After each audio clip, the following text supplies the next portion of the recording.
Roisin Hasty with the BBC News. The former head of World Central Kitchen has told the BBC that he finds it very, very hard to believe that Israeli forces didn't know about the presence of its staff when launching a strike that killed 7 aid workers. Nate Mook said the choices being made by Israel rendered it almost impossible for the aid community to operate in Gaza. Hugo Bachenko reports.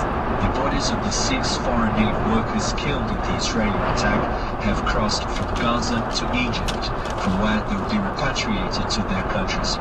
Pressure is growing on Israel to carry out a prompt and thorough investigation into the strike of the World Central Kitchen team.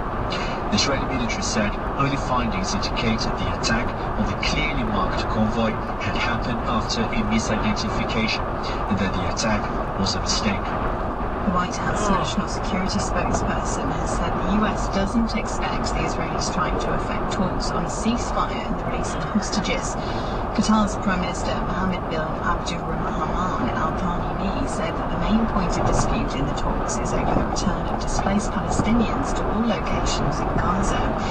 For his part, the Hamas political leader Ismail Haniyeh has reiterated that his movement is sticking to all its conditions for a ceasefire, including a complete military withdrawal by Israel. Rescuers in Taiwan are attempting to reach dozens of people trapped after a magnitude 7.4 earthquake. At least 9 people have been killed and more than 1,000 injured on the island. 60 people are believed to be inside one tunnel on the eastern coast Suwa Highway. Rupert Winfield-Hayes reports from Taiwan. Taipei got away relatively unscathed.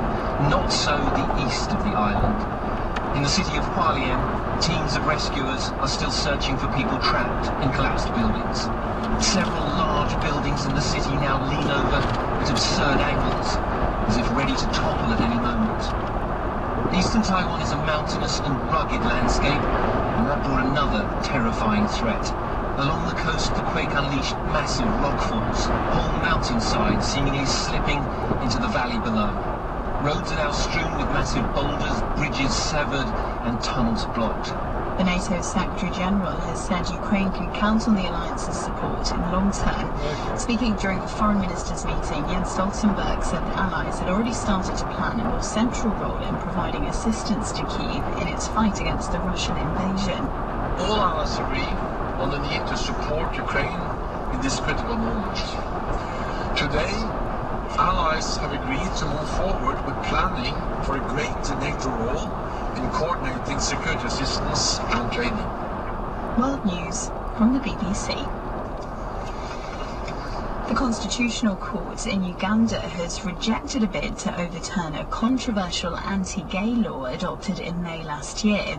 But it did weaken the legislation, saying that parts of it violated constitutional rights. Sections that criminalise behaviour such as allowing gay sex to happen at one's property, failing to report acts of homosexuality and giving someone a terminal illness through gay sex are to be struck. Tribute to a future episode of the film. What was the most important thing that you learned at school? Did your schooling inspire you to always look for new ideas and to pursue lifelong learning? We'll be discussing the development of modern education, and we'd love to hear about your experiences. Find out how you can be involved at bbcworldservice.com/forum. In an hour, iClick with India Ragusan. Akihiko Kondo grew up with a real passion for gaming and anime, but he didn't think it would take him to global fame and downhill, because when the charisma and creativity of one particular anime monster captured his heart, he decided to marry it. This is the BBC World Service, Ireland's radio station.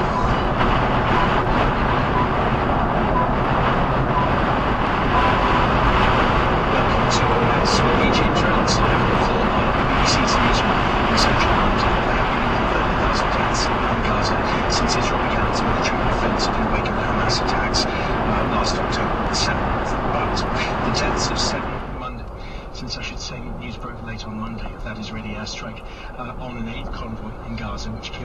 7 aid workers who were working for World Central Kitchen. 6 of them have been named as Western aid workers. The other was a Palestinian aid worker who has been buried now in Gaza.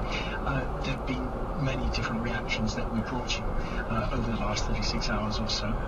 But in the UK is home to 3 of those who died as well, and there's been profound sadness over the death of those 3 UK workers for World Central Kitchen who've been working as security officers for the aid convoy. Earlier today, the BBC's Dan Johnson spoke to 2 of James Kirby's cousins, Adam and the aid convoy. Earlier today, the BBC's Dan Johnson spoke to 2 of James Kirby's cousins, Adam McGuire and Amy Barry, who paid tribute to James Kirby.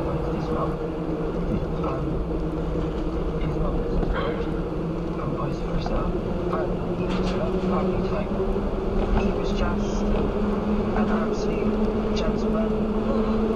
The way he helps people and his compassion for just helping everyone.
Conversation because he's in the middle of selling his house and he wanted to, once he sell his house, is take his mum away